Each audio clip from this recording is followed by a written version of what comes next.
ব্রাহ্মণবাড়িয়ার বিজয়নগর উপজেলার চাওড়াকবি সানাউল হক কলেজে মাদকদ্রব্যের অপব্যবহার ও অবৈধ পাচার বিরোধী আন্তর্জাতিক দিবস ২০২৫ উদযাপন উপলক্ষে একটি জনসচেতনতামূলক সভার আয়োজন করা হয়।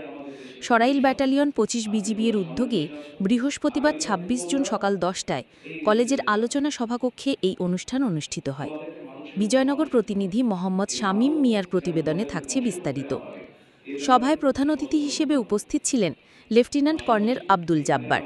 বিশেষ অতিথি ছিলেন বিজয়নগর উপজেলা নির্বাহী কর্মকর্তা সাধনা ত্রিপুরা, বিজয়নগর থানার অফিসার ইনচার্জ শহীদুল ইসলাম এবং কলেজের অধ্যক্ষ এহসান আহমেদ রানা। এছাড়াও শিক্ষক, শিক্ষার্থী, স্থানীয় অঙ্গসংগঠনের নেতৃবৃন্দ, সাংবাদিকরা ও গণ্যমান্য ব্যক্তিরা উপস্থিত ছিলেন। বক্তারা মাদক সেবন রোধে সবাইকে একত্রিত হতে এবং মাদকমুক্ত সমাজ গড়তে আহ্বান জানান।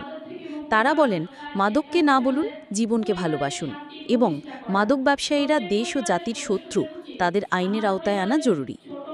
লেফটেন্যান্ট কর্নেল আব্দুল জাব্বার বলেন, মাদক একটি সামাজিক ব্যাধি যা ব্যক্তি, পরিবার ও সমাজকে ধ্বংস করে। তাই সবাই নিজে সচেতন হয়ে অন্যকেও সচেতন করুন এবং অবৈধ মাদক ব্যবসায়ীদের শনাক্ত করে আইন শৃঙ্খলা বাহিনীর সহযোগিতা করুন।